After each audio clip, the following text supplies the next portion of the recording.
Oke, jadi jelas perbedaan antara confirmatory research dengan exploratory research. Nah, Bapak dan Ibu-ibu, berikutnya kita ke bagian mana ya? Nah, bagian yang biasanya ada masalah di situ ya. Pertama ya, ini soal randomness of sample. Nah, kita selalu berpikir bahwa sampel itu harus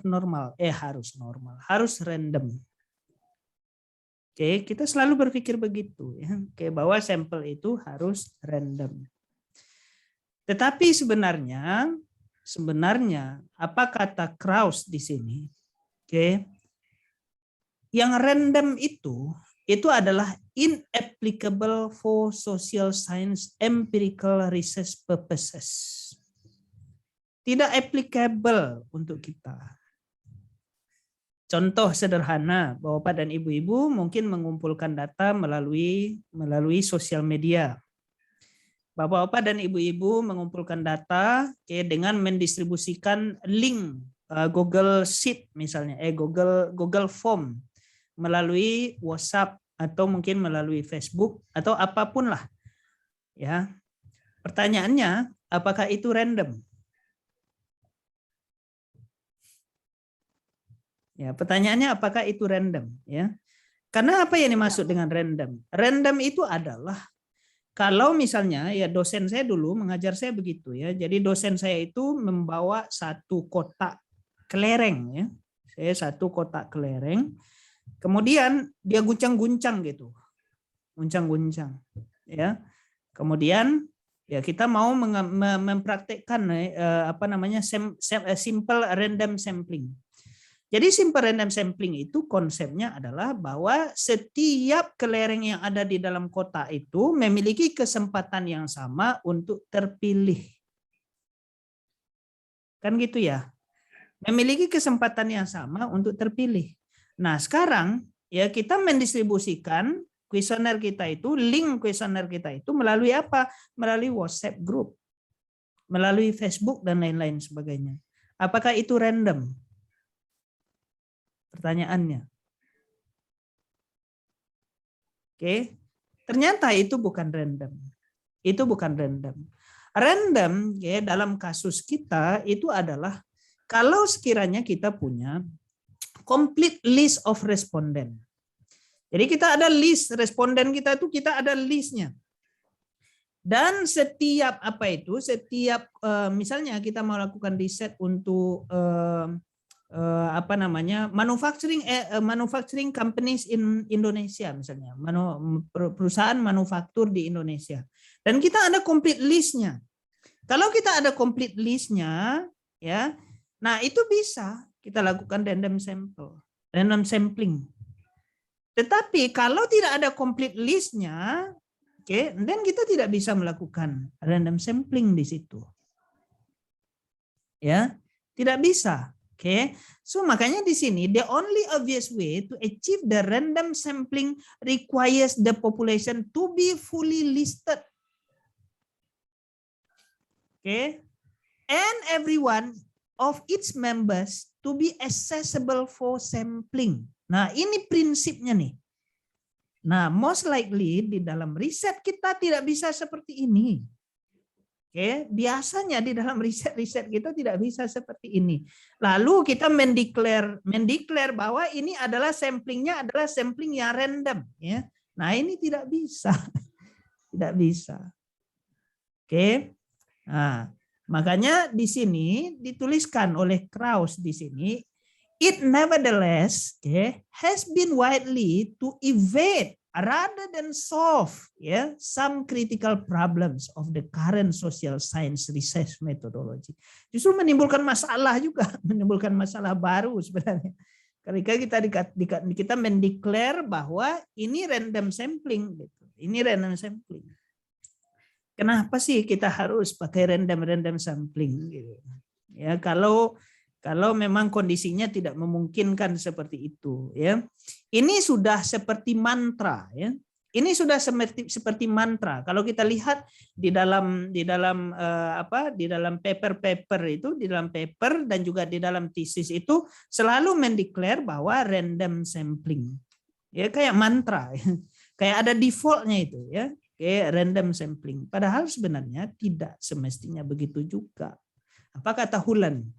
When the primary aim of the research is to test the veracity of proposed theoretical frameworks, the use of convenient sample may suffice. Cukup pakai convenient sampling saja. Nah, nanti kita mungkin Bapak dan Ibu-ibu akan akan berargumen soal generalizability ya, kemampuan untuk mengeneralisasi hasil ya. Tunggu dulu ya. Oke, nanti kita akan diskusi juga soal itu.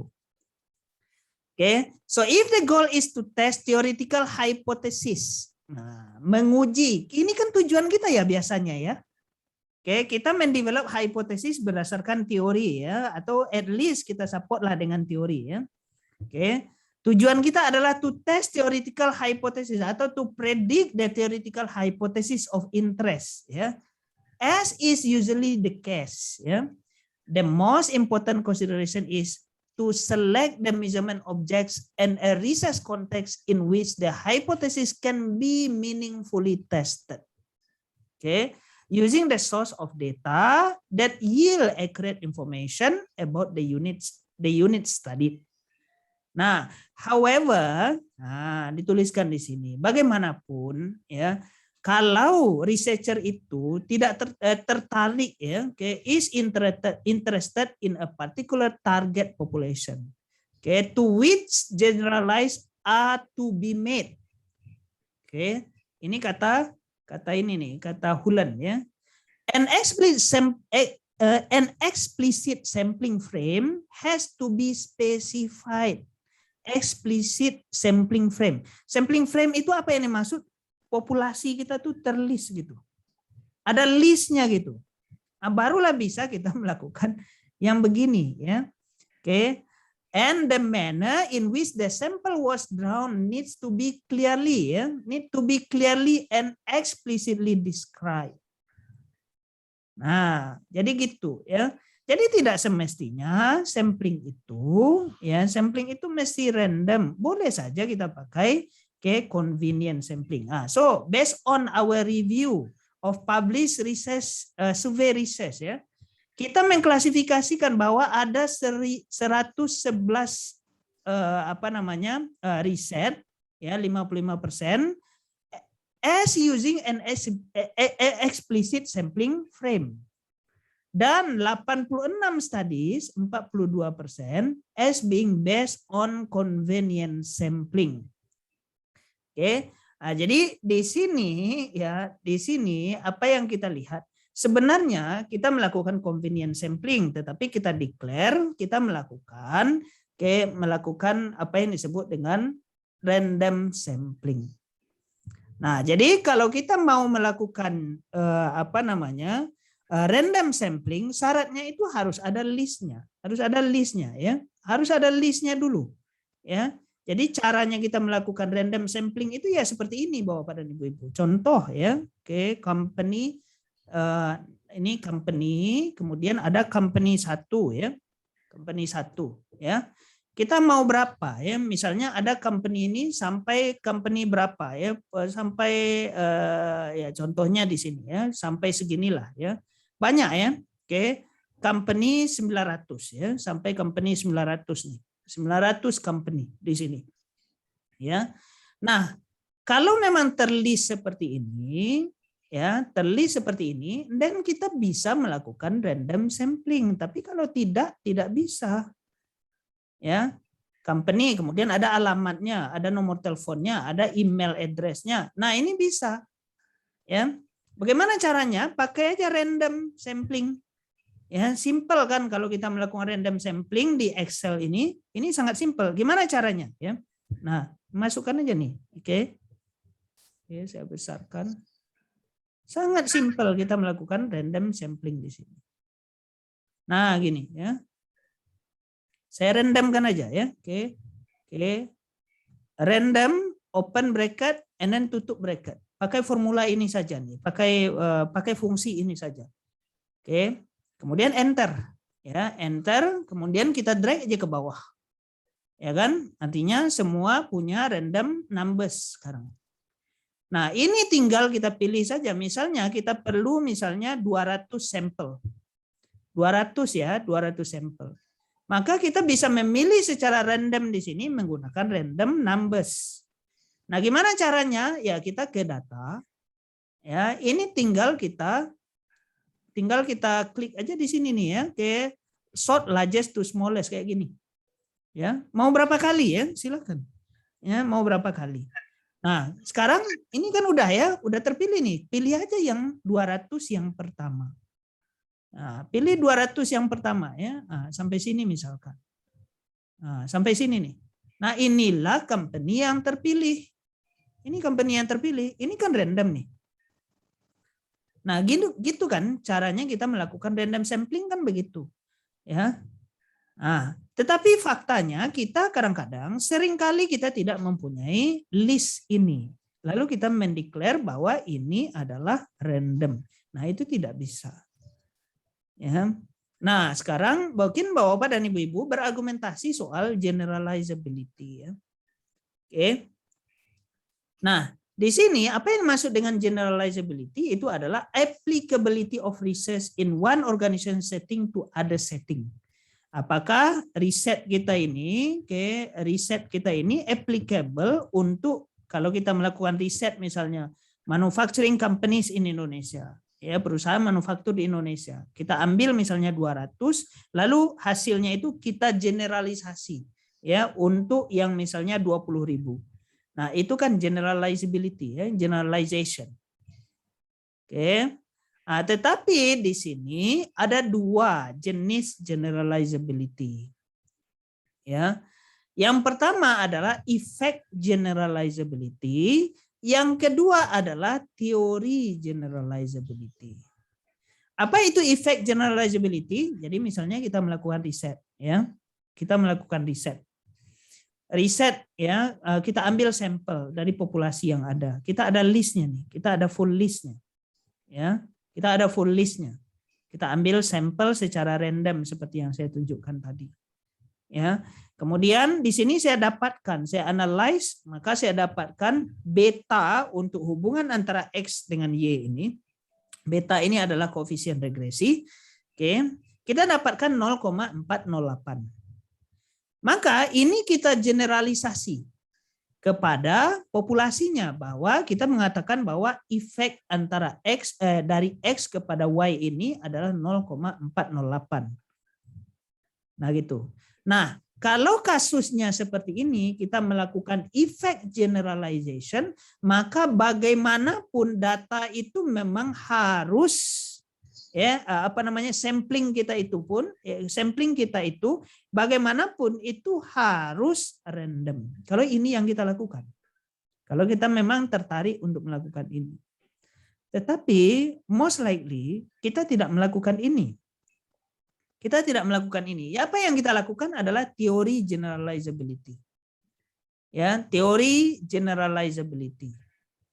Ya. Nah, misalnya ya, sampel. Kita mengambil sampel nih ya. Tetapi kita tidak ada populasi nih ya. Listnya itu kita tidak ada. Full listnya itu tidak ada. Nah, kemudian kita ambil sampel, sampel, kemudian kita lakukan analisis. Kita dapatkan hubungannya itu positif atau negatif. Kita dapatkan hubungannya positif atau negatif. Lalu secara teori kita mengatakan bahwa X itu berhubungan memberikan efek yang positif terhadap Y. Maka nanti kita bisa mengatakan bahwa X kepada Y itu hubungannya positif untuk semua. Ya. Nah, tetapi ini kan teori ya. Artinya teori yang ini hasil pengujian kita ini selaras dengan teori gitu. Kita tidak bisa mengatakan bahwa sampel di sini ini mewakili populasi. Ini positif maka semuanya ini positif ya. Tidak bisa begitu juga, ya kan? Ya. Nah, disinilah kita melakukan apa yang disebut dengan teori generalizability. Nah, sebenarnya yang kita lakukan adalah ini. Ini kan yang kita lakukan. Kita tidak tertarik sebenarnya melakukan ini. Harus nilainya segitu, tidak, ya. Tidak. Cukup dengan teori saja. Kalau teorinya mengatakan positif, lalu kita buktikan dengan riset kita dapatannya positif. Nah, ini berarti bahwa ya ini kita melakukan apa yang disebut dengan teori generalizability. Nah, gitu. Jadi tidak bisa dikatakan bahwa 0,48 misalnya di sini ya dapatannya ya. Hasilnya itu 0,408. Lalu kita mengatakan bahwa untuk semua populasinya itu adalah 0,408. Kan tidak bisa begitu karena memang tidak random. Kalau random dan bisa. Kalau random bisa kita melakukan ini. Ya, kalau random, tetapi kalau ini tidak. Nah, jadi lebih kepada teori application atau teori generalizability. Nah, gitu ya. Oke. Jadi, nah sekarang kita ke sini. Bagaimana caranya kita menentukan sample size? Ya. Nah, bagaimana caranya kita menentukan sample size di sini? Ya, ada rule of 10 ya. Oke. With respect to PLS, literatur sering menggunakan the 10 times rule of thumbs. Nah, jadi apa namanya? Rule of thumb ini, ini membutuhkan sample size 10 kali the most complex relationship within the research model. Ya, seperti yang saya sampaikan tadi kepada Bapak dan Ibu-ibu. Ya. Jadi kalau misalnya begini, mana yang paling kompleks? Yang paling kompleks itu adalah jumlah panah yang menuju kepada endogenous variable yang paling banyak. Oke, kalau gini, ini kan ada 3. Di sini ada 3, di sini ada 3. Maka artinya 3 dikali dengan 10. Nah gitu ya. Nah, tapi yang ini ada kondisinya. Oke. So here, strong effect size itu must be there. High reliability of measurement items itu harus. Jadi kita harus mengukur reliabilitasnya dulu. Kita harus mengukur reliabilitasnya dulu. Kalau tinggi reliabilitasnya, then should be okay.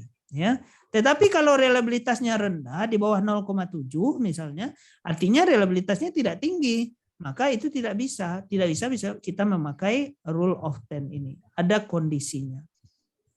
Kemudian statistical effect size-nya itu harus tinggi. Nah, harus tinggi, harus di atas 0,8 ya.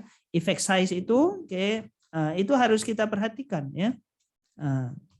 Atau statistical power-nya itu ya. Nah, itu harus kita perhatikan. Nah, kalau kita lihat di sini sebenarnya tidak ada clear cut answer. Berapa sih sample size yang diperlukan untuk setiap model itu? Ya, untuk setiap riset itu tidak ada, ya. Makanya di sini setiap author ini menawarkan berbeda ya. Oke, berbeda nih, ya. Kita lihat nih, ini berbeda. Cohen lain lagi ceritanya, Green pun lain juga ceritanya ya. Ada yang paling terkenal itu adalah Creasy and Morgan ya. Biasa Bapak dan Ibu-ibu pakai Creasy and Morgan? Biasa pakai Creasy and Morgan. Nah, Creasy and Morgan itu tidak dipakai lagi sekarang ya. Tidak dipakai lagi sekarang ya, karena memang banyak sekali yang mengkritik. Kalau sampel kita itu kalau populasi kita itu berapa gitu, 1000 misalnya, maka pakai 384 saja minimum sample size-nya. Kalau populasi kita misalnya 1 juta, maka 384 saja ya. 384 katanya mau mengeneralisasi ya. Mengeneralisasi dari 384 itu mewakili yang 1 juta gitu. Ya kan tidak bisa begitu juga ya. Makanya banyak kritik kepada Creasy and Morgan sehingganya Creasy and Morgan itu tidak dipakai lagi sekarang. Makanya kita pakai, saya suggest kepada Bapak dan Ibu pakai G-Power software. G-Power software. Nah, di sini Bapak dan Ibu bisa download ini ya. Oke, bisa download di sini. Oke, bisa di-download aja di sini. Oke, saya sudah paste di di chat box. Nah, Bapak dan Ibu-ibu bisa download softwarenya di sini. Mana ya?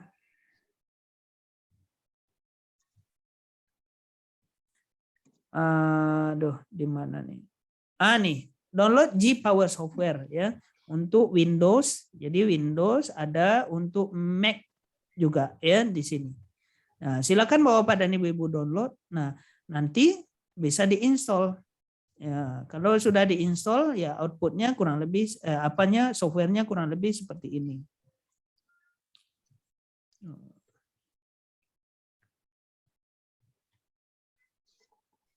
Ya, gini nih softwarenya.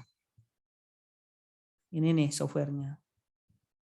Nah, misalnya ya, saya ada model ya, model misalnya modelnya itu mana model yang simple? Nih.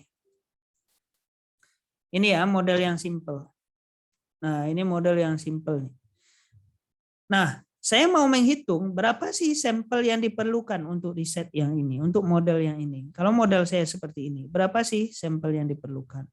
Maka saya masukkan ke sini. Karena saya pakai structural equation modeling atau correlational studies di sini, maka family testnya itu adalah F-test.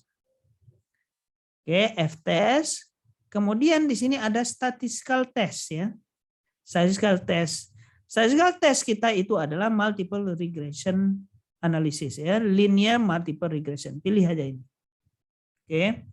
Kemudian effect size-nya di sini ada 0,15 ya, 0,15. Kemudian alpha error probability-nya adalah 0,05, alfanya adalah 0,05. Kemudian statistical power-nya itu adalah 95%. Nah, sekarang number of predictors-nya berapa kalau model ini? Number of predictors-nya berapa? Prediktor itu adalah independent variable. Prediktor itu adalah independent variable atau dalam terminologi structural equation modeling itu adalah exogenous variable. Nah, ini berapa banyak? 3. Nah, ini 3. Ini 3 ya. Kenapa 3? Ya 1, 2, 3 ya. Yang ini tidak dihitung. Yang ini tidak dihitung. Ya. Karena yang paling kompleks itu adalah ini 1, 2, 3. Yang paling kompleks itu yang dipilih. Itu yang dianggap sebagai prediktor. Makanya di sini 3. 3 di sini, kemudian just calculate. Kalau kita calculate, maka akan keluar nanti total sample size. Minimum sample size-nya itu adalah 119. Nah, tetapi ini kan minimum sample size. Bukan sampel size kan, minimum sampel size yang diperlukan itu adalah 119. Artinya kita harus mengumpulkan data paling kurang itu ya 130, 140 atau 150 gitu. Nah, gini nih caranya nih. Jadi pakai ini kita, ya pakai ini. Jadi kita harus menentukan berapa sih number of predictors-nya itu berapa gitu. Ya. Nah, misalnya Bapak dan Ibu-ibu, misalnya ya, mungkin Bapak-bapak dan Ibu-ibu tidak mampu untuk mengumpulkan data 119 misalnya. Nah, nanti kita tinggal bermain dengan powernya ini, statistical powernya ini. Statistical power yang paling rendah itu adalah 0,8. Kalau 0,8 dimasukkan ke sini, ini berapa? 77 saja. Ya, 77 sampel itu cukup untuk menguji model ini. Ya, cukup untuk menguji model ini. 77 ya. Nah, 77. Kalau misalnya model ini bukan seperti ini ya. Oke, model ini let's say modelnya itu seperti ini modelnya.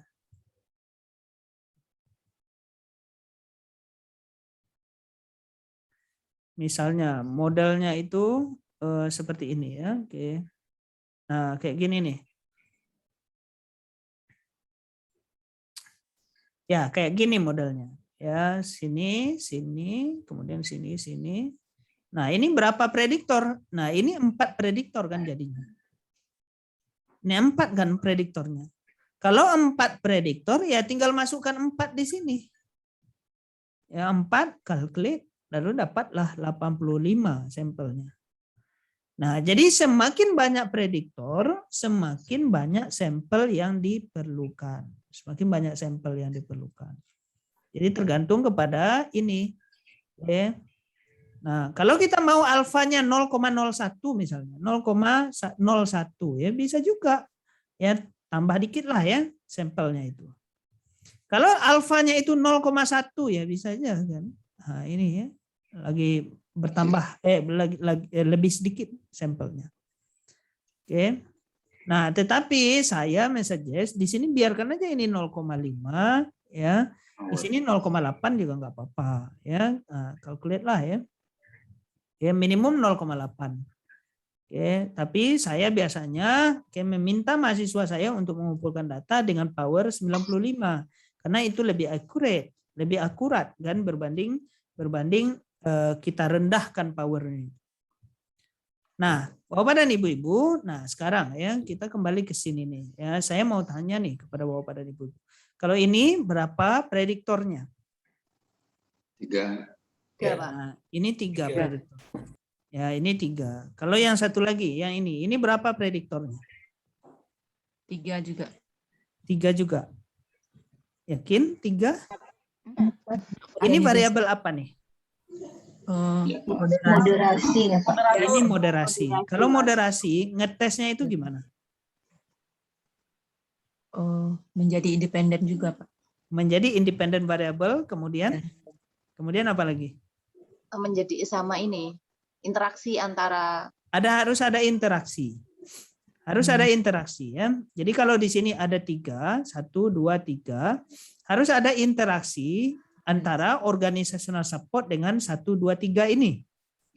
Jadinya berapa? Dan interaksi itu panahnya itu harus menuju ke employee engagement. Jadi berapa itu? Prediktornya jadi berapa? 6. Hah? 7 Pak. Jadi 7. Jadi 7. Kenapa 7 ya? 7 karena itu R1, 2, 3, kemudian mediator, kemudian interaksinya. Iya betul. Nah, saya tunjukkan ya. Oke. Nah, jadi gini. Mana?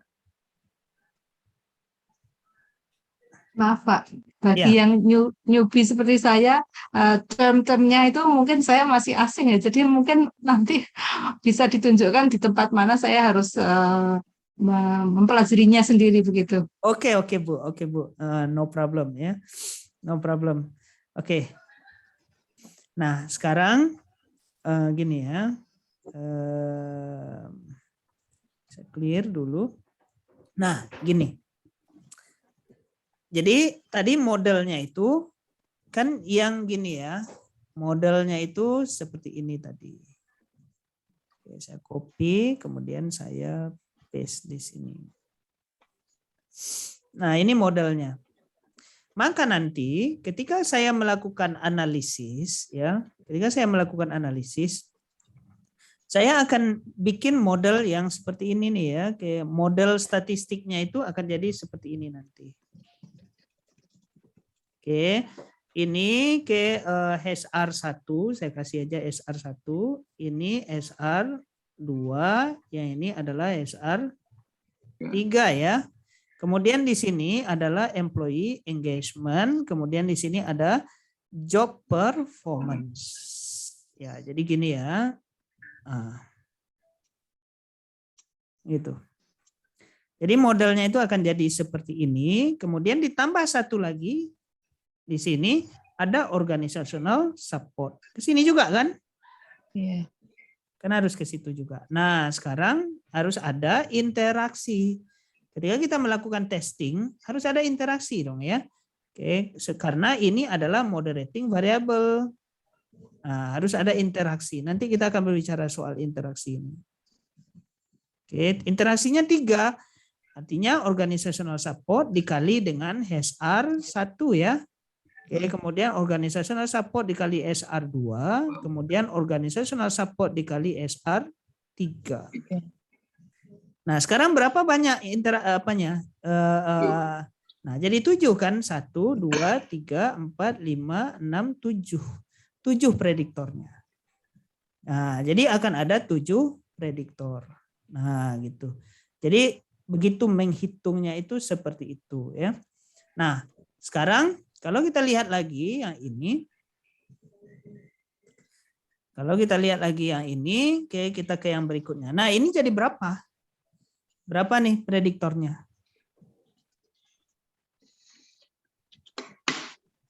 Ini berapa jumlah prediktornya? 3. 5 ya kita Pak. lihat? Kita lihat di mananya? Di HR123 sama age sama gender itu Pak. Kita lihatnya pada job performance-nya. Yang paling banyak loh. Yang paling banyak loh, Bu. Nah, lihat pada job performance-nya. Di sini ada berapa nih? Cuman 2. Berapa prediktor di sini? Untuk job performance itu berapa? Job performance 3. 3. 3 dari Ya. mana? 4. Age, gender, dan employee engagement. Age, gender, employee engagement. 3. Bagaimana dengan rewards? Moderating.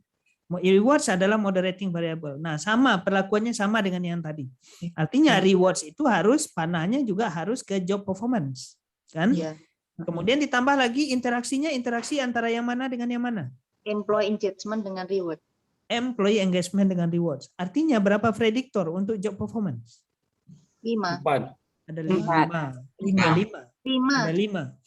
Jadi E1, gender 1 lagi, kemudian employee engagement 1, rewards kepada job performance 1, Interaksi. nah, kemudian interaksi antara Employee employee engagement dengan rewards. Nah, ya, interaksi antara employee engagement dengan rewards. Artinya 5. Ya. Nah, kemudian ya ini berapa?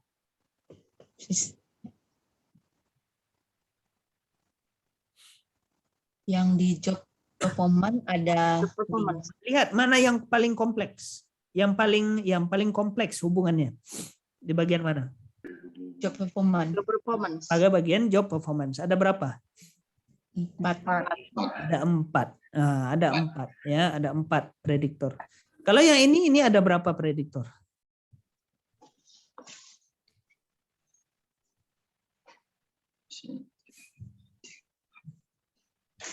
Di like mungkin ya Pak. Di like ada Nah, 4. di like ada 4. Nah, terus 4. Di Di com juga 4. com juga 4. nah ini bukan 4. Tetapi di sini 8. Dapat 8-nya itu dari mana? Oh, di kual Pak. Ah, di kual. Kual refleks formatif ya. Ya, ini Anak formatif. Jadi anak panahnya itu lihat ya. Karena kalau kita merun formatif model, itu adalah multiple regression.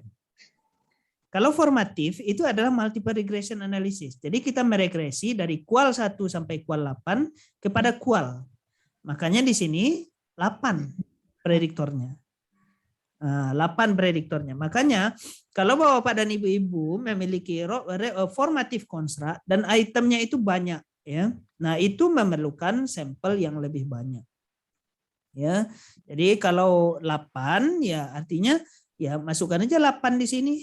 8 di sini ya perlu 160 sampel. 160 sampel dengan power 95%. Nah, gitu cara kita menentukan sampelnya ya. Nah, bisakah kita Iya, Bu Ria, ya silakan. Yang tadi Pak, gambar yang tadi, kalau yang ini Pak, effect size-nya itu kan 0,15, itu berarti tetap atau tergantung apa Pak? Nah, effect size-nya ini kalau saya set medium saja. Mediumnya itu 0,15. Jadi ada yang large ya, ada yang large di sini ya, di atas 0,35. Kalau medium itu 0,15, kalau small itu 0,02. Jadi saya tidak mengganggu yang ini. Jadi saya biarkan aja dia medium. Ya. Kalau kita memerlukan large lagi, misalnya 0,35 misalnya, ya kita lihat aja efeknya itu justru ya di sini total sample size-nya itu jadi kecil. Oke. Nah efek size-nya itu berpengaruh kepada ini, jadi kecil yang ini. Kalau kita kecilkan lagi 0,02 misalnya. Ya, 0,02 ya. Perlu sampel segini. Ya, makanya saya pakai 0,15 saja ya. Ini defaultnya seperti itu. So saya pilih yang ini saja 0,15 saja. Nah, gitu.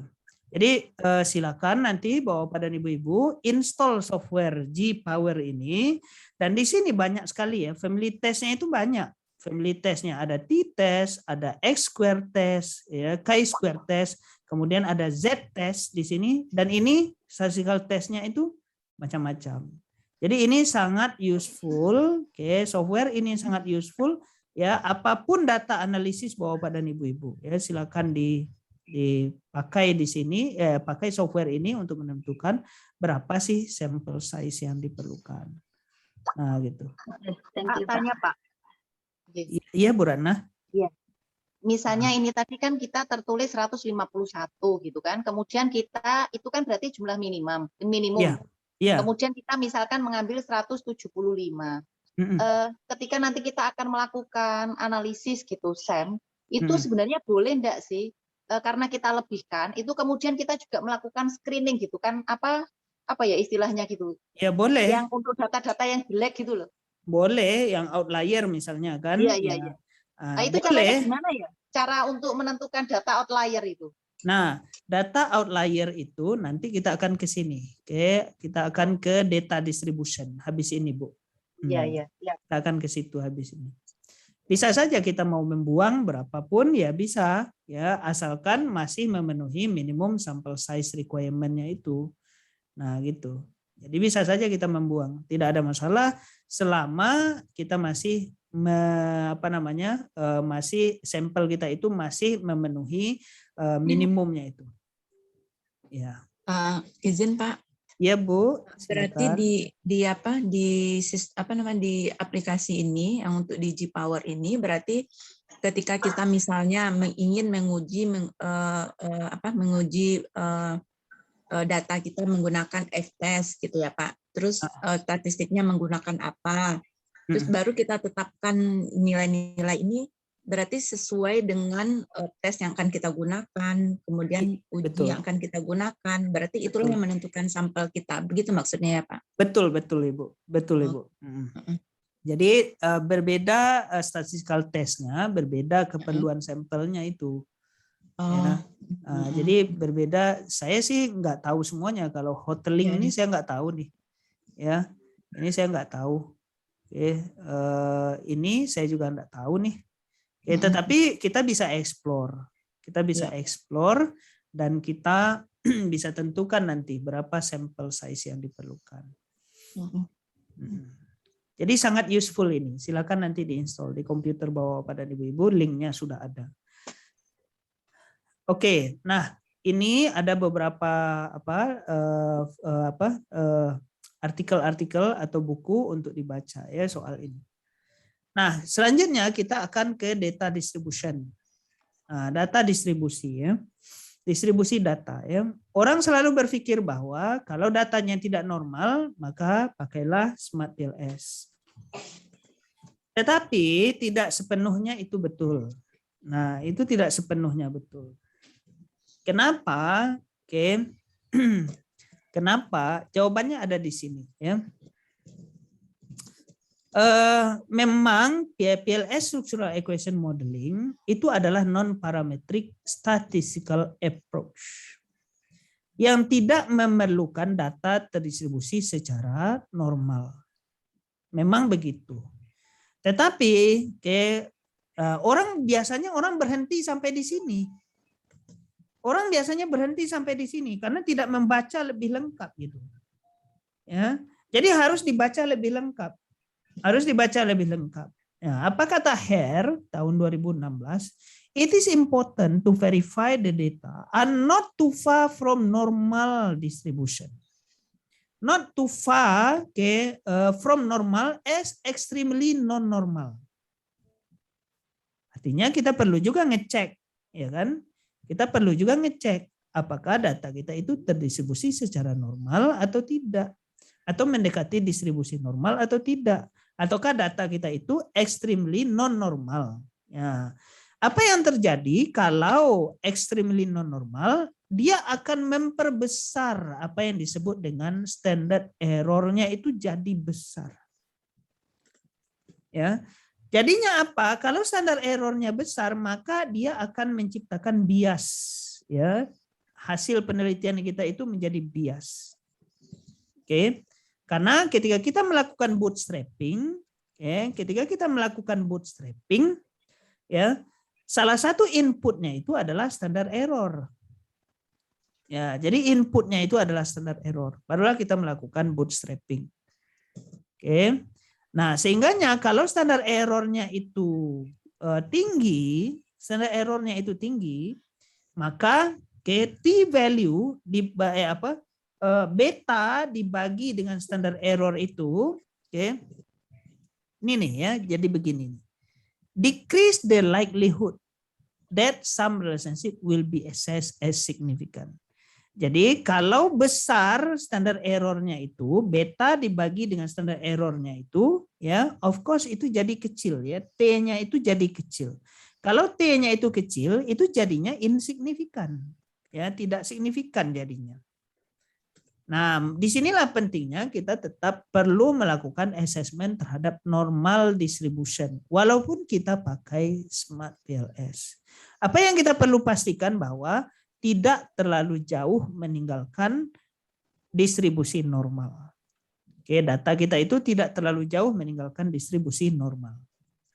Kalau terlalu jauh meninggalkan distribusi normal, nah risikonya ini. Standar errornya jadi lebih besar.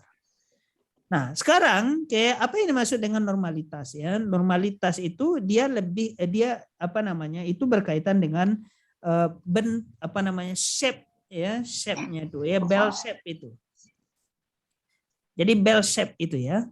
Dia situ ya. Jadi distribusinya itu mengikuti distribusi normal kalau seperti ini ya.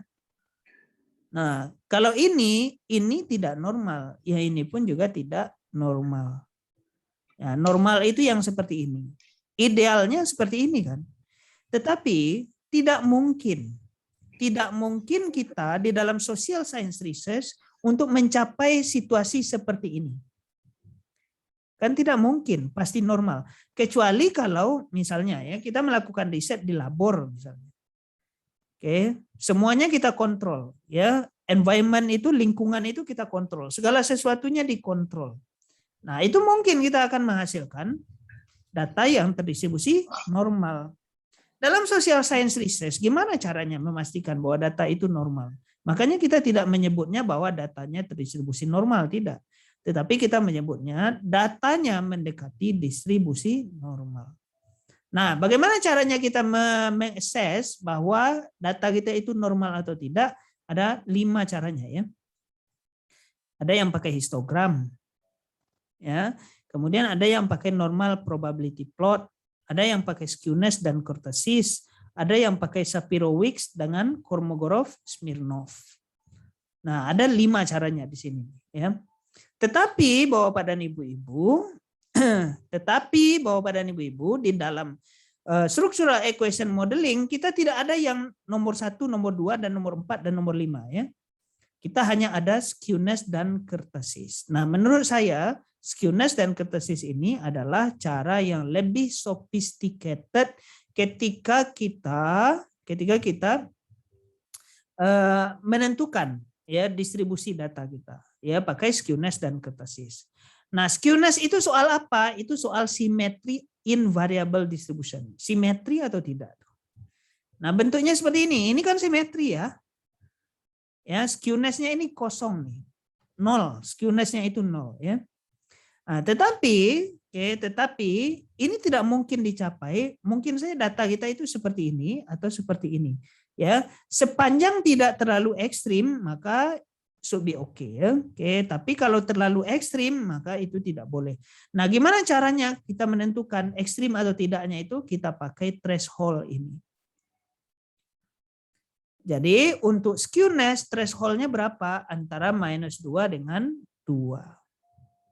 Itu threshold antara -2 dengan 2. Nah, kemudian kurtosis. Kurtosis adalah soal thickness and flatness ya. Thickness kalau terlalu tinggi, kalau flatness flatted. Ya, flatted. Makanya idealnya kan seperti yang sebelah kiri. Kurtosisnya 0. Normal distribution. Ya, kurtosisnya 0. Tetapi kalau kurtosisnya itu tinggi, lebih dari 0, kayak lebih besar dari 0, ya, maka distribusinya itu seperti ini nih, puncaknya terlalu tinggi. Ya. Nah, kalau kurtosisnya kecil dari 0, maka distribusinya seperti ini, flat seperti ini. Ya, flat ya, mendatar begitulah ya distribusinya. Ya. Puncaknya itu flat. Nah, gitu. Nah, ini. Jadi gimana caranya lihatnya? Lihat lagi threshold ini antara -7 sampai 7. -7 sampai 7. Jadi kita bermain dengan threshold saja. Ya, kalau skewness antara -2 sampai 2, kalau kurtosis antara -7 sampai 7. Nah, nah, kalau Bapak dan Ibu-ibu mau melakukan multivariate normality assessment, ya, bisa pakai web power ini ya. Web power ini. Nah, silakan nanti diklik aja di sini ya. Nah, tetapi kalau ini memenuhi ya, kalau terpenuhi dia ada apanya? Ada ini. Ada threshold-nya juga. Oke, kalau multivariate kurtosisnya itu kecil dari 5, maka silakan laporkan.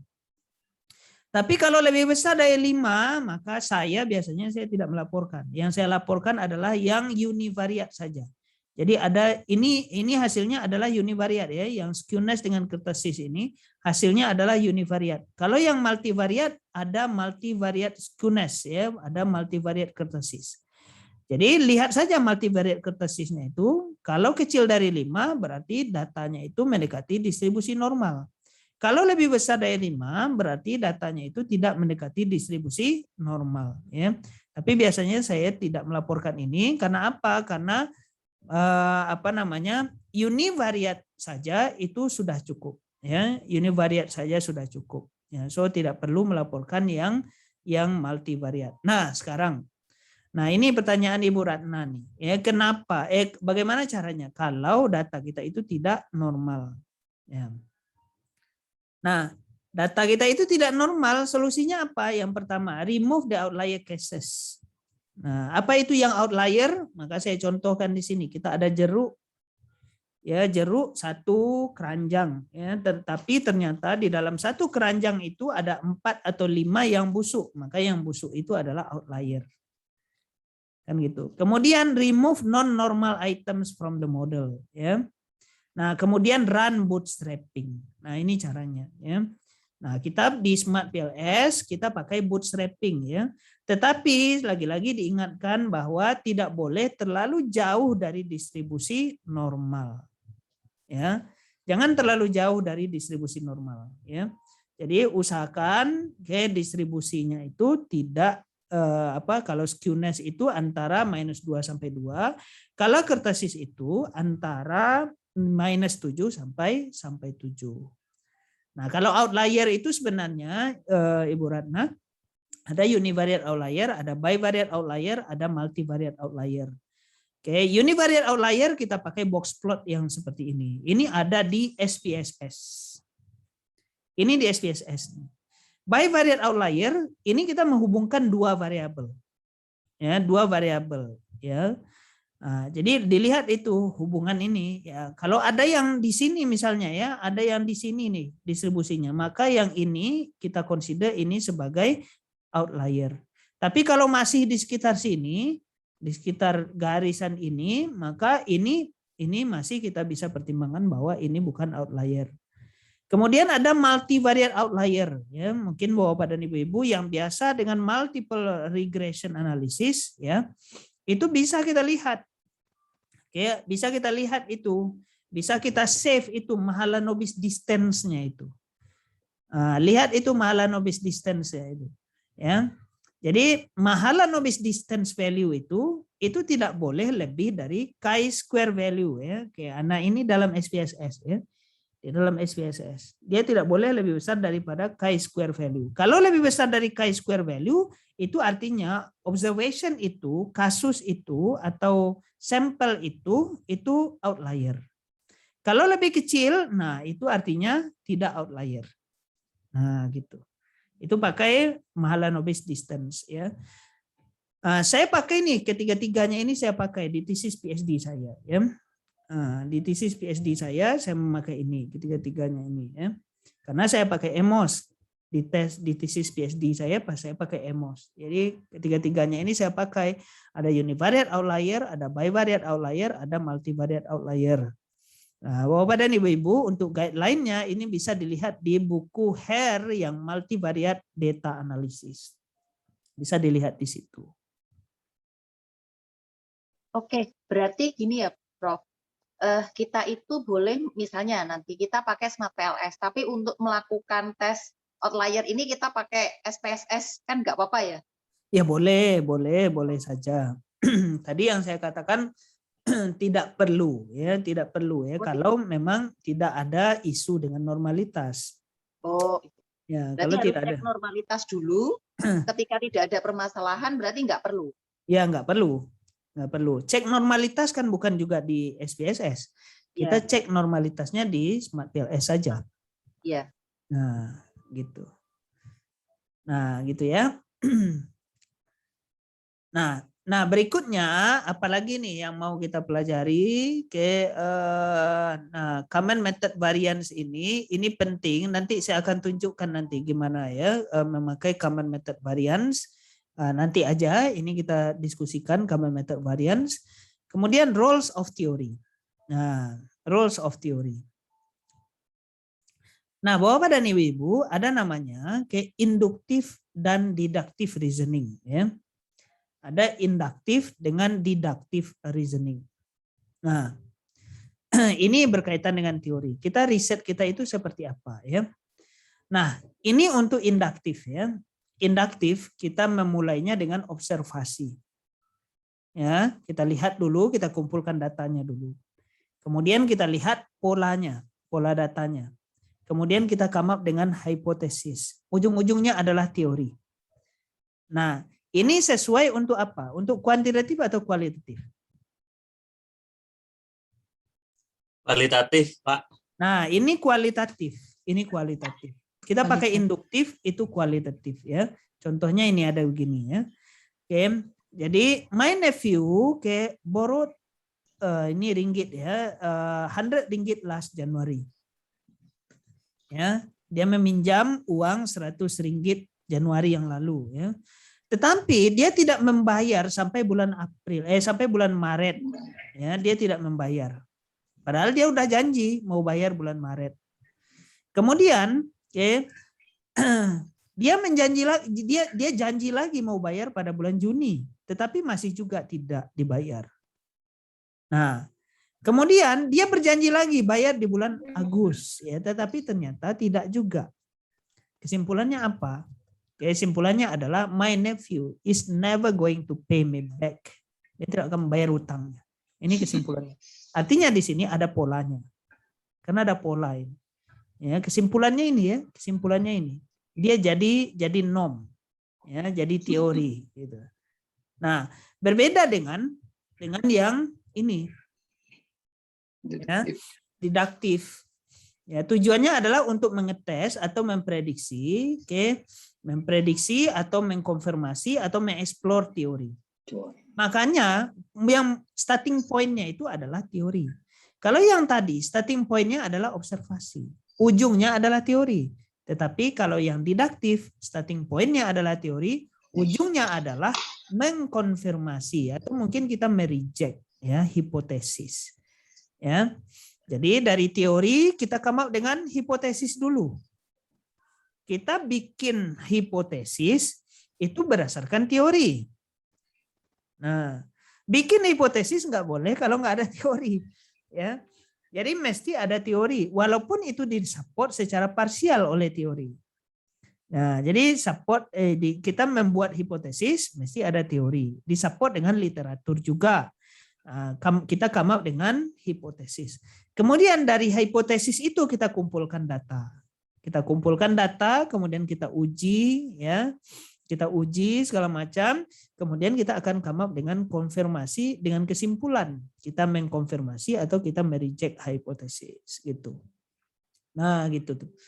Jadi makanya di sini saya tuliskan the first question for the quantitative research is what is your underpinning theory? What is your underpinning theory? Kenapa? Kenapa ini pertanyaannya? Karena starting point untuk quantitative research itu adalah underpinning theory. Makanya ketika ditanyakan, what is your underpinning theory? Ketika ada yang menjawab bahwa saya tidak ada teori. Kalau dikatakan tidak ada teori, ini gimana gitu ya? Gimana? Jadi harus ada teori, harus ada underpinning teorinya. Jadi kita melakukan riset itu mesti berdasarkan teori. Mesti berdasarkan teori. Terserah mau fully supported by the theory atau partially supported by the theory. Nah, dari ini di sini dijelaskan apa sih yang dimaksud dengan teori. Kemudian apa yang teori lakukan di dalam riset kita. Inilah teori yang dilakukan yang peranan teori itu di sini. Oke. Nah, teori akan membantu kita dalam mengklasifikasikan ya entity, proses atau causal relationship, hubungan sebab akibatnya itu. Ya, itu akan ditentukan oleh teori. Oke, have to understand how and why things are occurred. Bagaimana sesuatu itu terjadi. Ya, hubungan antara X dengan Y misalnya, hubungannya positif. Teori akan menjelaskan kenapa hubungannya itu positif. Oke. Nah, kemudian X as a bridge between among the variable ya. Jadi dia menjembatani hubungan ya antara variabel-variabel yang terlibat. Nah, gitu.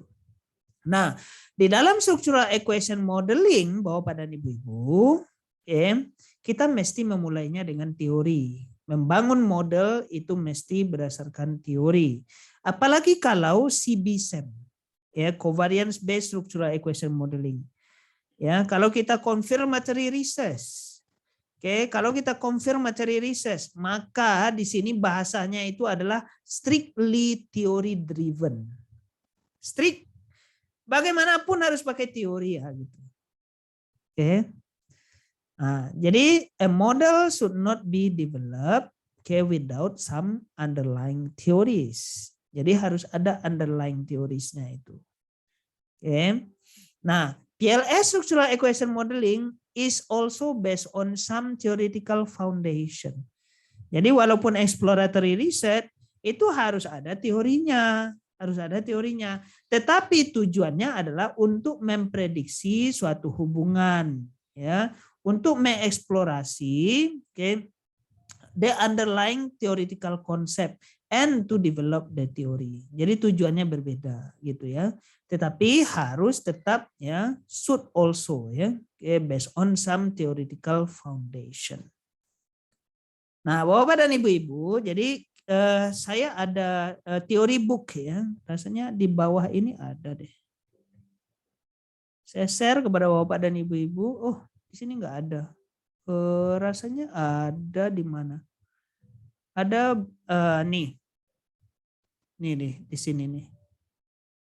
Nah ini ada nih. Kalau Bapak dan Ibu-ibu mau menguasai soal teori, nah ini bisa dilihat di sini ya. Nah ini borrowing theories ya, contextual empirical consideration. Nah ini bagus. Ada buku teori. Sebentar.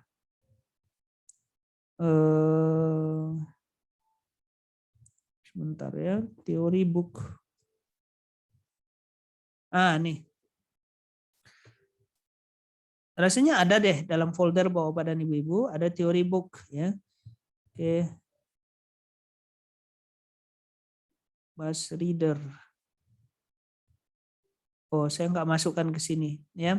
Nanti saya bisa share kepada Bapak dan Ibu-ibu teori book ya. Ini banyak sekali teori di sini. Banyak sekali teori di sini ya. Jadi Bapak dan Ibu-ibu bisa melihatnya di sini. Ya, karena kita membangun model itu harus dengan teori ya. Banyak sekali teori ya. Terima kasih ya Pak, saya lagi cari teori ini. Jadi nanti ingatkan saja saya. Share, Prof. Ibu Ya Ratna Allah, ya. terima kasih ya. Nah, nanti ingatkan aja saya. Nah, di sini ada nih ya macam-macam nih ya. Kayak kadang-kadang ada orang juga yang berdebat soal kayak teori, theoretical framework, conceptual framework. Nah, ini ada artikelnya. Jadi silakan nanti Bapak dan Ibu-ibu lihat di sini.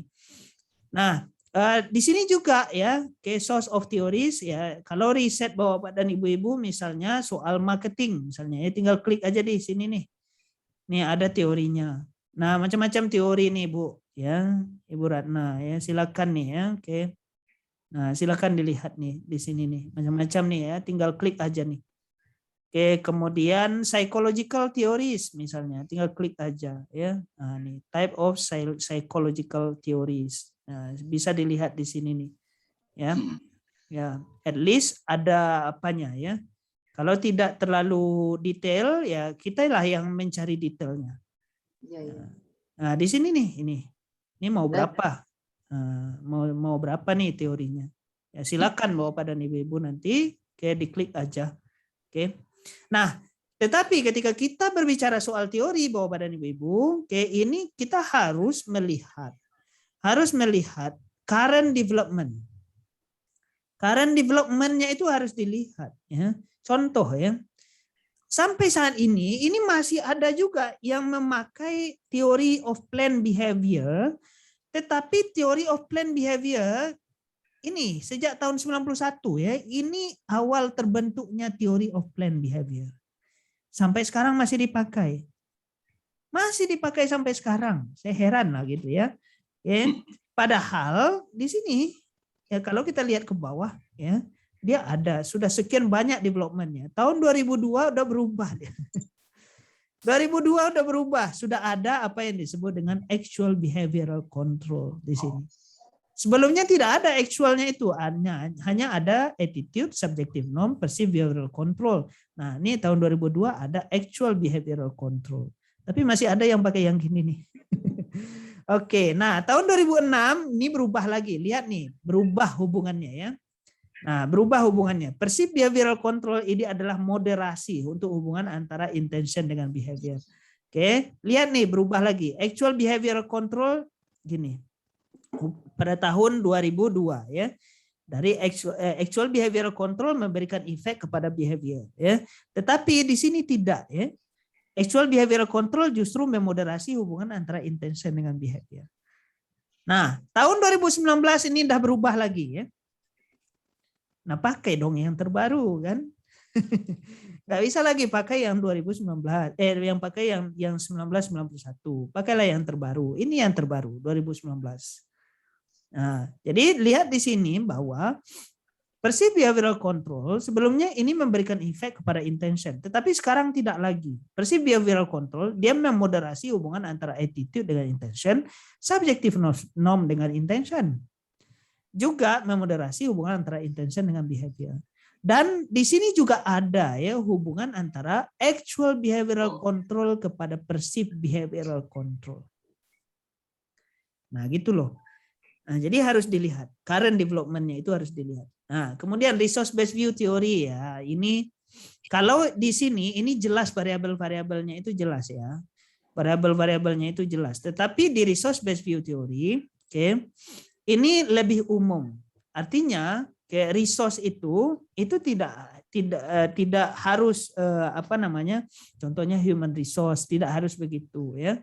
Nah, di sini ada apa yang disebut dengan VRIN ya, VRIN. Strategic resources. Jadi strategic resources itu mengandung empat kriteria. Kriteria yang pertama itu adalah valuable, yang kedua adalah rare, yang ketiga adalah insubstitutable, inimitable, kemudian yang terakhir itu adalah N ya, ada N di situ ya. N-nya itu adalah non substitutable. Ada juga yang menamakannya dengan ini ya, video ya. O-nya ini adalah organization. Organization. Jadi ini resource based view theory ya yang dipopulerkan oleh Barney 1991. Kemudian ada lagi nih macam-macam teorinya. Nah, ini macam-macam teori. Bapak dan Ibu-ibu bisa lihat lah ya yang ini. Nah, kemudian theoretical and conceptual framework ya. Kalau di Malaysia, Bapak dan Ibu-ibu, ini sampai apa nih ya? Sampai kalau bahasa orang Malaysia itu begaduh di dalam ruang sidang itu ya, soal perbedaan antara theoretical framework dengan conceptual framework saja ya. Padahal ya jelas kan perbedaannya itu. Theoretical framework itu berdasarkan teori. Conceptual framework itu ya kita punya framework ya. Nah, kita mendevelop conceptual framework itu harus berdasarkan theoretical framework. Nah, gitu aja. Nah, tetapi walaupun begitu ya orang bisa begaduh juga. Begaduh. Begaduh juga ya.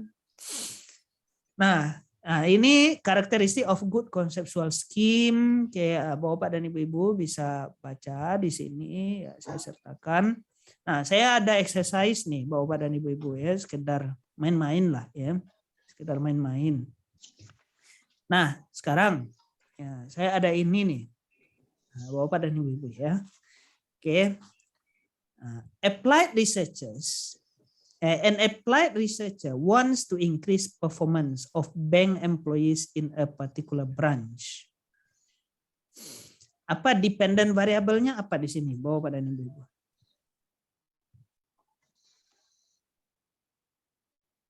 Inovatif, dependent ya. Apa dependennya? Dependent. Apa nih? Employee performance. Nah, ini adalah employee performance ya, employee performance. Yang kedua, marketing manager believes that limiting the availability of product increase product desirability. Apa tuh? Dependent variabelnya apa? Product desirability. Product desirability. Keinginan terhadap produk itu ya. Lalu apa independent variabelnya apa? Availability of product. Availability of product. Available of product. Availability of product. Ya. Availability of product. Not limiting the availability. Ya. Nah, jadi di sini sering juga nih terjadi misunderstanding. Ya. Limiting the availability of product itu bukan variabel, tetapi availability of product itulah yang variabel. Jadi jelas mana yang variabel dan mana yang bukan variabel. Kita yang ke yang berikutnya nih ya. A manager believes that good supervision and training will increase productivity of workers. Nah, sekarang independent variabelnya yang mana nih? Independent ya Pak ya. Independent. Good supervision and training. Nah, good supervision ya. Good supervision. Good supervision ini apakah itu variabel atau bukan? No. Nah, Manager believes. Nah, manager believes itu apakah variabel atau bukan? Bukan. Itu bukan ya. Lalu apa yang variabelnya itu yang mana? Supervision dan training. Supervision dan training. Supervision and training. Apakah supervisionnya itu aspek apanya dari supervision? Leadership-nya. Apanya? Aspek apanya dari supervision? Dia bahasanya di sini adalah good supervision. Skill. Mungkin supervision skill kan. Mungkin skill supervisi, atau mungkin kualitas supervisinya itu. Kualitas supervisinya itulah yang variabel kan gitu. Nah, itulah yang variabel. Training di sini ya. Training ini training aspek apanya dari training itu harus spesifik. Kan tidak bisa training saja. Training itu apa gitu, aspek apanya. Frekuensi. Nah, frekuensi training itu bisa. Kualitas training bisa. Availability of training itu bisa. Jadi harus spesifik. Jadi ada orang yang menuliskan supervision, training. Apanya dulu? Supervisionnya ini quality of supervisionnya kah? Availability of supervisionnya kah atau apa gitu. Jadi harus spesifik. Ya. Izin bertanya. Oke, Ibu Ria silakan. Kaitannya dengan spesifikasi tadi, Pak. Kalau di teoritis itu kan berarti melihatnya dari indikator dari teorinya atau gimana, Pak? Iya, salah satu caranya begitu, Ibu Ria. Gitu ya? Salah satu caranya gitu, ya. Tetapi kalau saya lebih cenderung ya menuliskannya secara spesifik di conceptual framework saya itu. Ya, di conceptual framework kita itu dituliskan secara spesifik. Jadi tidak dituliskan di situ supervision, tidak dituliskan di situ training, tidak. Tetapi Berarti kualitas. nanti semisal Pak, kekhususannya ngomongin spesifikasinya, kalau secara teoritis kan ngomongin semisal training, itu kan banyak indikator. Berarti fokusnya ke beberapa poin indikator dari teoritisnya itu aja, atau mencakup keseluruhan yang akan dibahas dalam trainingnya itu? Tetapi ketika kita mendevelop sebuah framework kan bukan, itu memang harus jelas ya.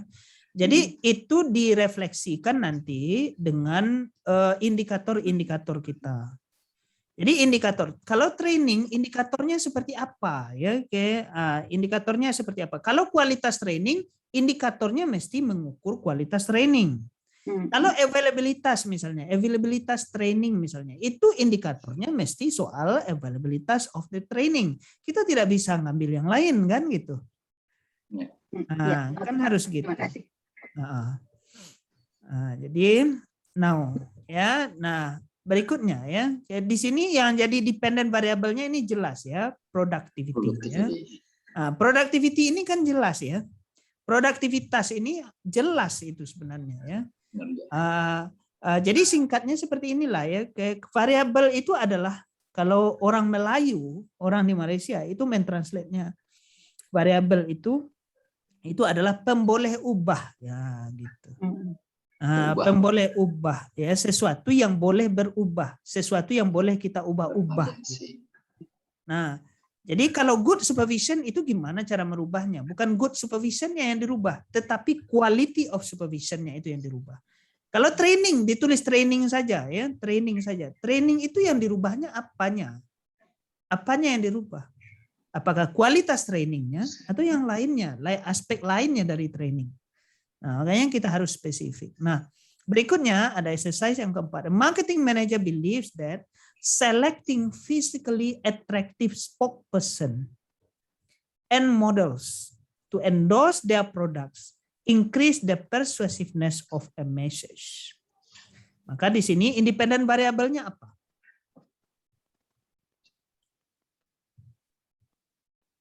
Atraktif.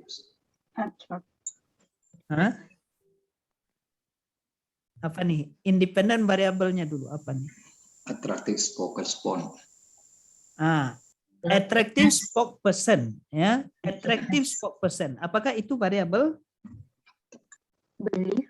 Iya. Attractive spokesperson. Apakah itu variabel? Bukan, ya, bukan. Lalu apa independent variabelnya di sini?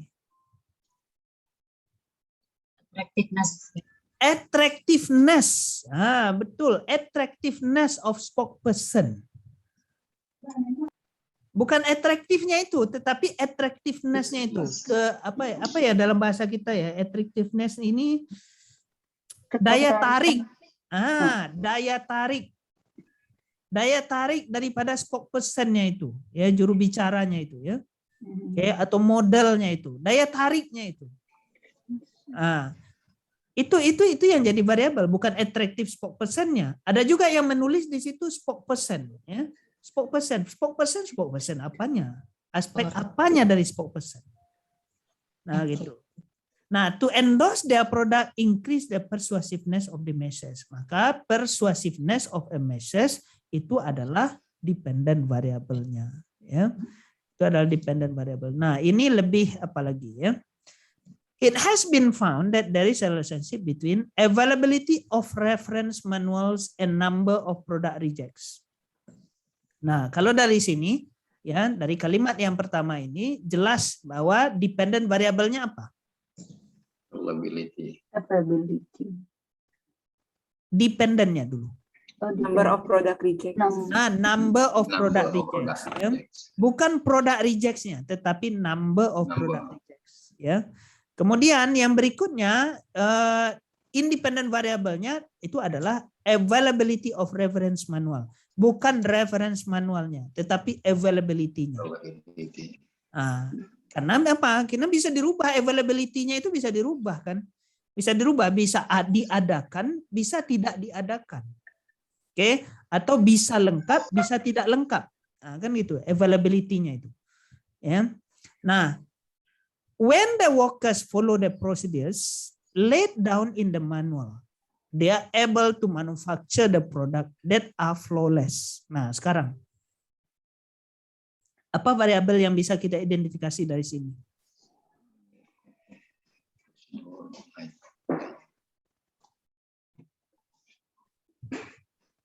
Prosedur.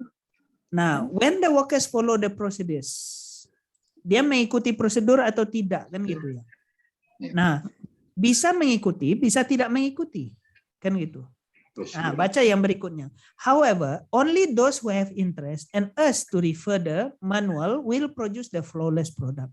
Others who do not consult the manual will not benefit and will continue produce defective products. Artinya ada variabel di sini, interest. Interest itu another variable ya. Karena yang ini berkaitan ya. When the workers follow the procedures, ini berkaitan dengan interest, dengan us ya. Kalau ada interest, ada us, maka dia akan memproduksi produk yang bebas defect. Bebas dari defect. Tetapi kalau tidak ada interest, tidak ada us, maka dia tidak akan memproduksi produk yang flawless. Nah, gitu. Nah, ini ada yang keenam lagi nih ya, yang keenam. Nah, gini, ya ini. A manager finds that of the job classroom training has a great impact on productivity of employees in her department. Maksudnya apa? Dependent variabelnya apa?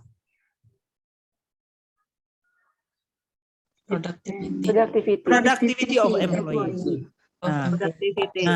Nah, kemudian independent variabelnya adalah Training. Nah, bukan trainingnya kan? Job class. Availability, ya. Availability, mungkin availability atau mungkin quality of the jobs training. Nah, itu. However, she also observes that employees over 60 years of age do not seem to derive much benefits and do not improve with such training. Nah, maka di sini apa nih ya? Kayak ini soal apa nih yang berikutnya ini? Soal umur. Maka age ini memoderasi hubungan antara quality or availability of the job classroom training dengan productivity ya. Kalau umurnya di atas 60 itu tidak ada manfaatnya of the job training itu. Seperti apapun kualitasnya itu tidak ada manfaatnya. Tetapi kalau umurnya di bawah 60 tahun maka itu baru ada manfaatnya. Nah, gitu. Nah, gitu loh Bapak dan Ibu-ibu. Nah, di sini saya sertakan juga di bagian bawah ya. Ini bagaimana caranya? Ya karena kita membangun conceptual framework. Conceptual framework itu harus mampu kita jelaskan dengan menggunakan teori. Nah, ini contohnya ya. Ini contoh. Ini conceptual frameworknya. Dijelaskan dengan teori. Nah, gini dia, dijelaskan dengan teori. Jadi di sini lean manufacturing practices di sini ini dipandang sebagai strategic resources. Sebagai strategic resources. Ini resource based view theory kan? Strategic resources. Apa itu strategic resources? Yang memenuhi 4 kriteria tadi ya, valuable, rare, bernilai, jarang, inimitable, kemudian non substitutable, tidak ada penggantinya. Ya. Maka kita memandangnya sebagai strategic resources. Tetapi strategic resources itu ada kelemahan. Tidak mempertimbangkan apa yang disebut dengan complementary among the resources. Makanya datang lagi teori yang baru, complementarity theory di sini. Nah, kemudian menurut teori activity based view theory ya, resources ini tidak akan bernilai kalau dia tidak dipecahkan menjadi activity, menjadi aktivitas-aktivitas. Makanya datanglah activity based view theory. Nah, gitu. Kemudian berdasarkan teori resource based view theory ada interaksi, ada hubungan antara strategic resources dengan capability, di mana strategic resources akan meningkatkan kapabilitas. Kapabilitas pada saat yang sama membantu organisasi untuk memanfaatkan strategic resources yang dimilikinya. Nah, ketika lean manufacturing practices itu adalah berfungsi sebagai strategic resources, inilah nanti yang akan menghasilkan value. Oke, value inilah yang kemudian meningkatkan performa operasional. Ya, value ini juga lah yang akan meningkatkan performa bisnis. Ya. Kemudian performa operasi ini akan juga meningkatkan performa bisnis. Nah, ini mesti mampu dijelaskan dengan teori. Nah, Bapak dan Ibu-ibu kalau mau, rasanya saya lupa deh masukkan ke folder itu tesis saya ya. Kalau Bapak dan Ibu-ibu mau, silakan di-download aja tesis saya ya, silakan dipakai tesis saya. Silakan di-download aja di sini. Nah, ini nih. Oke. Yang di Google Drive itu, Pak, sepertinya ada itu folder ada ya? tesis. Mungkin Ada. saya lupa masukkan di situ ya. Nah, Bapak dan Ibu-ibu bisa di-download aja nih di sini kalau mau ya. Tetapi tesis saya bukanlah tesis yang bagus ya, yang ya cukuplah untuk menyelesaikan S3 ya, tetapi ternyata ketika saya pelajari lagi, ternyata banyak juga kekurangannya di situ. Tetapi soal teori ya saya menjelaskan cukup banyak di situ, Bapak dan Ibu-ibu bisa melihat di situ. Juga soal filosofi of research saya juga menjelaskan. Nah, ini soal teori nih ya. Soal teori saya banyak jelaskan. Nah, ini soal filosofi ya, research filosofi. Ada soal ontological justification ya, kemudian ada epistemological justification ya, kemudian ada juga axiological justification, rhetorical, kayak ada methodological justification. Ya, saya pakai mixed method ya, kuantitatif dengan kualitatif. Ya, jadi silakan Bapak dan Ibu-ibu, tetapi memakainya mesti dengan criticism ya. Mesti dengan criticism. Ya. Mesti dengan criticism, tidak semua benar mungkin ya. Ya, jadi mana yang benar ya silakan ambil, mana yang tidak benar ya silakan Bapak dan Ibu-ibu buang saja. Oke, silakan ya. Nah, ini ada di tesis saya nih ya, yang ini. Ya, kemudian ini banyak sekali teori-teori yang Bapak dan Ibu-ibu bisa lihat. Nah, sebelum kita istirahat, saya ingin menjelaskan sedikit soal latent variable dan manifest variable. Itu clear ya, Bapak dan Ibu-ibu, clear ya. Oke, mana yang latent, mana yang manifest. Ada yang ragu, ada yang confused dengan manifest variable dengan latent variable. Sebelum kita akan menggunakan software. Kita akan deal dengan latent variable, kita deal juga dengan manifest variable nanti. Oke, ada yang ragu soal latent dan manifest variable, ada yang confused. Nah, ini sangat simple sebenarnya. Kalau latent variable itu adalah latent yang variable yang tidak bisa kita ukur secara langsung. Kalau manifest variable bisa kita ukur secara langsung. Contohnya gimana? Ya, contohnya ini. Oke, latent variabelnya ini adalah JIT ya. Ya, misalnya ya yang ini X ini misalnya JIT. Tapi biasanya saya menuliskannya JIT di sini. Kemudian kalau ini Y ini adalah cost reduction. Oke, cost reduction. Ya. Jadi di sini JIT 1 ada item yang mengukurnya kan. Untuk mengukur JIT ini ada beberapa item. Untuk mengukur cost ini ada beberapa item. Ya. JIT itu apa, Bapak? Apa Bu Tuti? Karena termnya saya nggak familiar ya, jadi saya nggak tahu JIT itu apa. JIT itu just in time, Bu. Oh ya. Just in time. Just in time itu adalah sistem produksi. Sistem produksi just in time. Nah gitu. Oke. Jadi Jadi JIT ini adalah latent variabelnya, cost reduction ini adalah latent variabelnya juga, ya.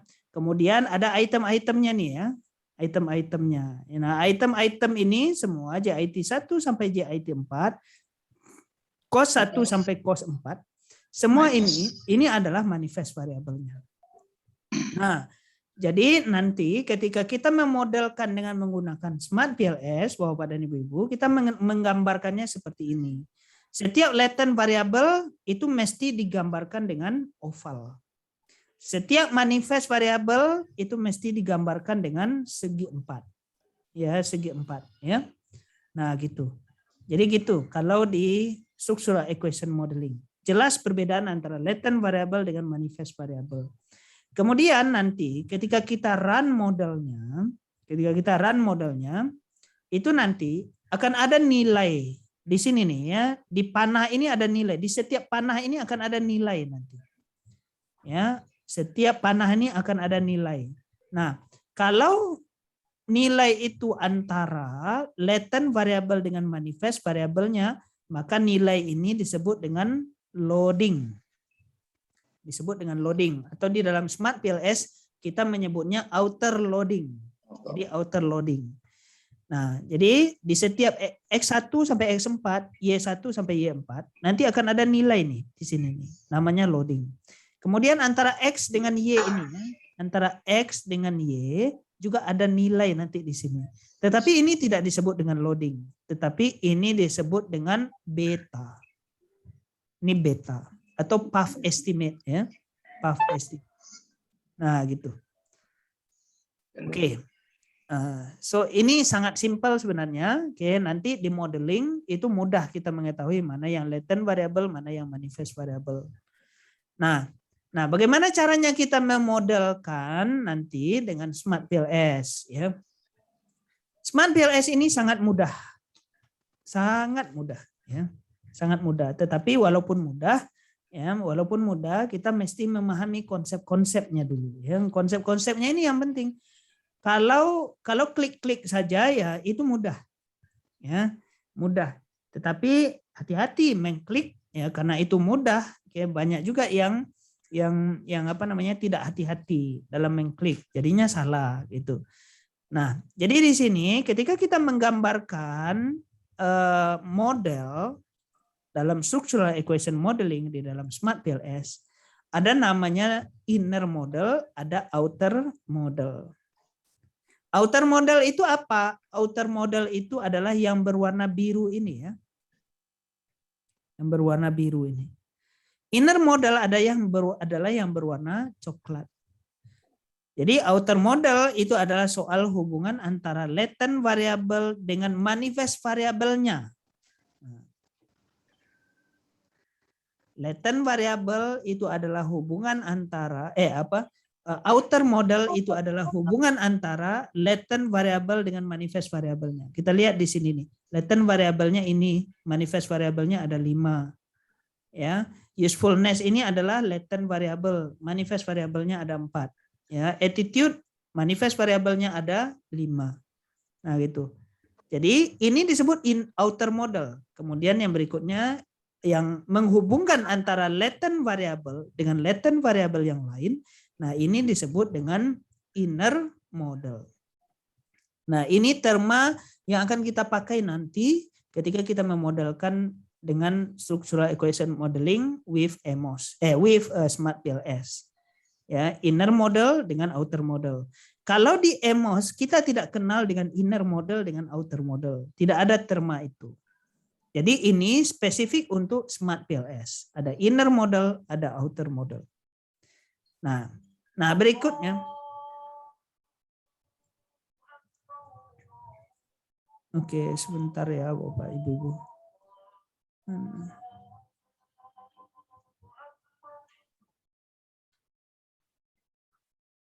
Oke, kita lanjutkan sedikit lagi. Ya, kita lanjutkan sedikit lagi. Ada ya terma yang lain endogenous dengan exogenous variable. Apa itu endogenous variable? Oke, endogenous variable paling gampangnya itu kita lihat di sini aja nih. Endogenous variable yang gampang ya. Jadi endogenous variable itu adalah di sini dalam kasus ini endogenous variabelnya adalah attitude ya. Kenapa attitude? Dependent. Kenapa attitude? Nah, di dalam structural equation modeling kita tidak lagi menyebut independent variable dengan dependent variable, tetapi kita menyebutnya endogenous dengan exogenous variable. Nah, kenapa ini adalah endogenous variable attitude? Arah anak panah dari Pengaruhi. sama usefulness itu. Arah anak Iya. panah. Nah, karena anak panahnya menuju ke dia. Kalau ada anak panah menuju ke dia, itu berarti itu adalah endogenous variable. Nah, tetapi kalau anak panah itu keluar dari dia, maka itu disebut dengan exogenous variable. Nah, attitude panah menuju ke dia kan. Dua nih. Kita tidak mempertimbangkan yang ini loh ya. Kita tidak mempertimbangkan yang ini. Ini juga tidak dipertimbangkan. Ya, ini tidak kita pertimbangkan. Ya. Jadi yang endogenous kalau panah menuju ke dia. Kalau exogenous panah keluar dari dia. Nah, gitu. Nah, gitu loh. Konsepnya gitu ya. Tapi memang kita tidak kalau di kalau di SEM kita tidak lagi memakai perkataan independent dengan dependent variable. No longer suggested, no longer used ya di sini. Ada nih artikelnya. As a replacement, kita replace ya dengan menggunakan terma endogenous dengan exogenous variable. Nah, gitu. Nah, nanti ketika kita memodelkan ada dua step ya, ada dua step ya. Ada dua step ya, seperti yang disuggest oleh Anderson and Gerbing ya. Sampai sekarang masih dua step juga. Ya, sampai sekarang masih dua step juga. Yang pertama adalah kita harus membangun measurement model dan mengujinya. Kita bangun dulu, kemudian kita uji measurement model. Ini untuk apa? Ini adalah untuk mengakses construct validity. Validitas dan reliabilitasnya di sini nih. Oke. Ini adalah soal hubungan antara latent variable dengan manifest variabelnya. Ini nih. Oke. Sedangkan ya pada bagian yang kedua, langkah yang kedua, kita membangun dan menguji structural model. Nah, ini untuk menguji hipotesis. Jadi sama juga dengan SPSS. SPSS kan measurement model dulu ya, faktor analisis dulu. Nah, barulah kita uji hipotesis. Sama prosesnya itu seperti itu. Nah, ini hanya klasifikasi saja. Oke, ada measurement model atau outer model of exogenous latent construct. Ini measurement model or outer model of endogenous latent construct. Kenapa endogenous di sini? Karena panah menuju ke dia. Kenapa exogenous di sini? Karena dua panah ini keluar dari dia. Nah, gitu. Nah, jadi gitu. Jadi ini adalah structural model atau inner model yang ini ya. Y1 dengan Y3, Y2 dengan Y3, Y3 dengan Y4. Nah, itu disebut sebagai inner model. Di dalam inner model tidak ada manifest variable. Manifest variable hanya ada pada outer model. Nah, itu harus clear ya. Jadi di dalam inner model tidak ada manifest variable. Kita sudah tinggalkan manifest variabelnya ya pada measurement model. Measurement model is about manifest variable dengan latent variabelnya. Tetapi kalau pada inner model itu adalah soal latent variable dengan latent variable yang lain. Bagaimana sih hubungannya? Nah, gitu. Nah, nanti kita akan mulai memodelkan ya. Ada sedikit lagi teori yang perlu saya sampaikan setelah kita istirahat nanti, dan kita akan memulai memodelkan ya. Memulai hands on.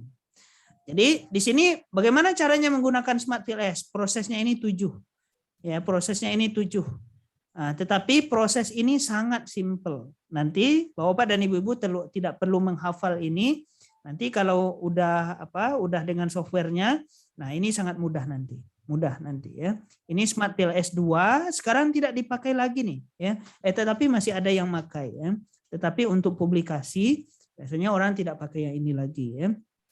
Kalau untuk tesis mahasiswa D3 ya nggak apa-apa lah pakai SmartPL S2 ya. Nah, tetapi kalau untuk PhD dengan master, nah, jangan dipakai lagi SmartPL S2, harus pakai SmartPL S3. Jadi siapa ya kemarin bertanya? Tadi Ibu apa ya tadi yang bertanya soal SmartPL S3? Ya, SmartPL S3 ya 3.0 ya sama saja Bu ya. 3.33, 3.29 gitu kan, itu SmartPL S3 ya. So don't worry about that ya. Jadi kita lihat perbedaan antara SmartPL S2 dengan SmartPL S3. Kalau SmartPL S2 hanya ada 4 option untuk calculate-nya di sini, sementara SmartPL S3 ada di sini ya. Kita lihat banyak sekali dia punya fitur-fitur yang baru. Dan mungkin awal tahun 2022, nah awal tahun 2022 itu akan keluar lagi SmartPL S4 ya. Saya kebetulan sedang menulis buku soal analisis data menggunakan SmartPL S. Tetapi saya khawatir ya kalau sekarang dipublish nanti tahun 2022 itu udah keluar SmartPL S4. Nah, jadinya saya menunggu dulu SmartPL S4 keluar baru mungkin buku tersebut dipublish nanti. Oke. Silakan kalau ada pertanyaan Bapak dan Ibu-ibu. Oke, sebelum nanti ya kita akan ke berikutnya kita akan diskusi soal kita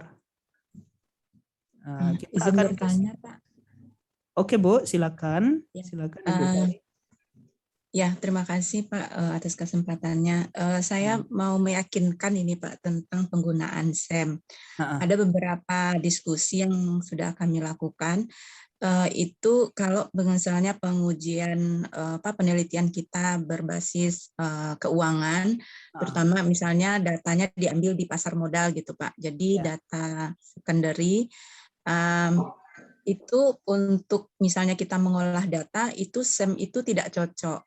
Nah, ada yang mengatakan bahwa informasi diskusi sebelumnya itu SEM ini lebih cocok untuk yang menggunakan kuesioner mungkin gitu Pak yang diturunkan.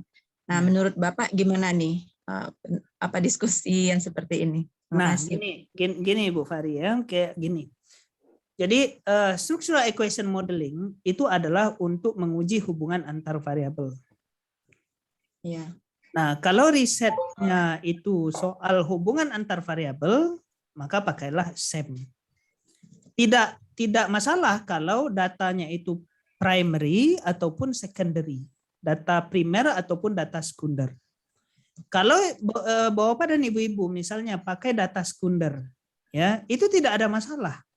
Tetapi perbedaannya kalau sudah pakai data sekunder, misalnya kalau pakai data dari pasar modal misalnya ya Bu ya, untuk perusahaan-perusahaan yang misalnya yang sudah go public misalnya, datanya itu biasanya dalam bentuk apa ya Bu ya?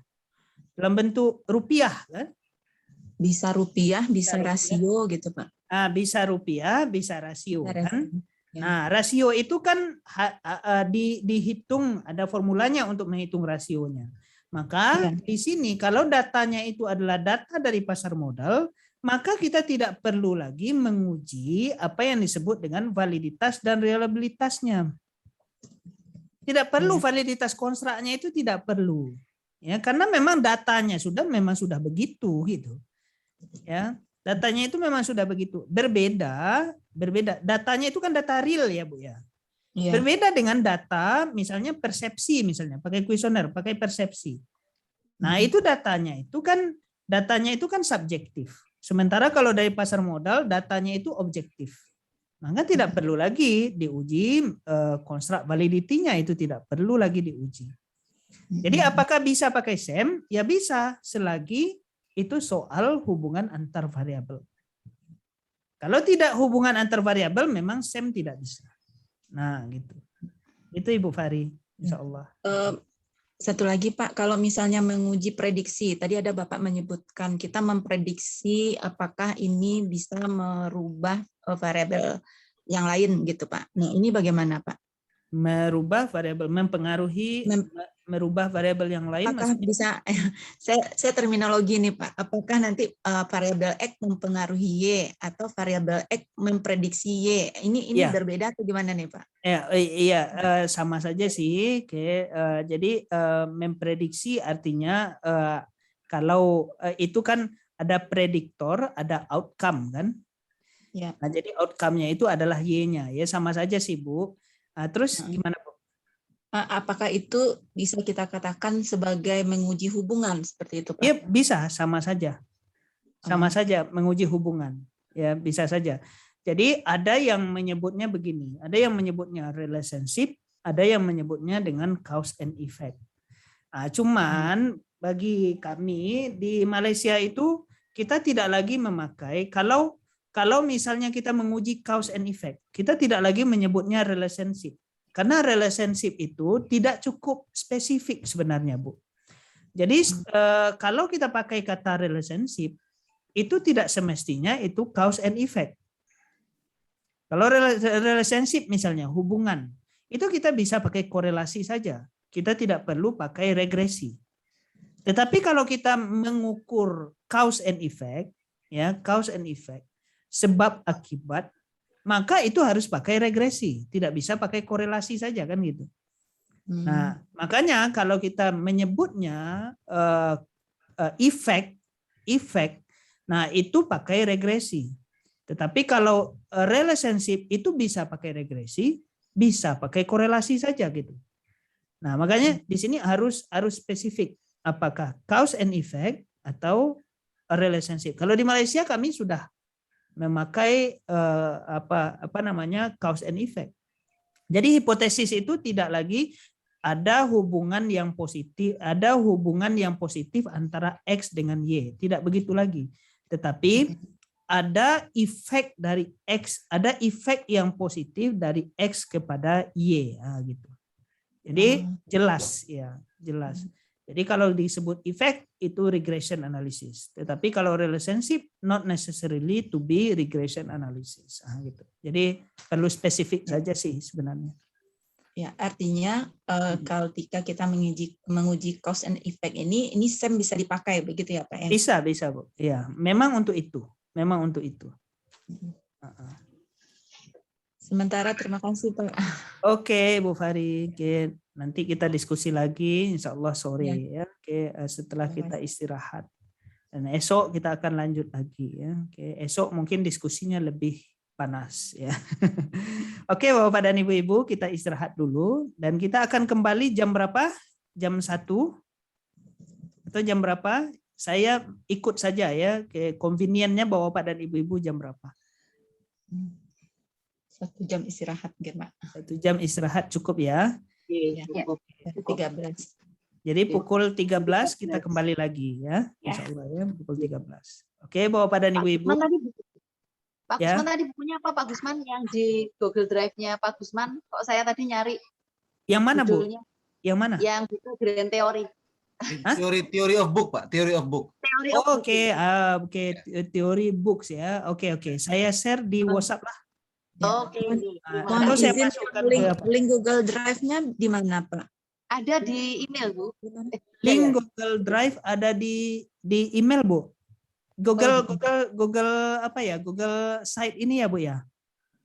Oh, bukan Google Site, sudah dapat tadi. Ada beberapa file yang Bapak tunjukkan tadi yang banyak. Oke. Nah, itu ada di sini loh. Itu di chatroom ada. Di home di sini. Jadi di home itu di bagian bawahnya ini ada nih ya. Nih. More reference di sini. Ini, Bu. Oke, di sini. Oke, kita istirahat dulu dan nanti kita akan ketemu lagi jam 1. Oke, Bapak dan Ibu-ibu, mudah-mudahan Bapak dan Ibu-ibu belajar something new hari ini dan mudah-mudahan bermanfaat sesi kita pagi ini dan kita akan lanjutkan nanti jam 1 insyaallah. Oke, itu saja. Oke, selamat beristirahat. Assalamualaikum warahmatullahi wabarakatuh. Waalaikumsalam warahmatullahi wabarakatuh.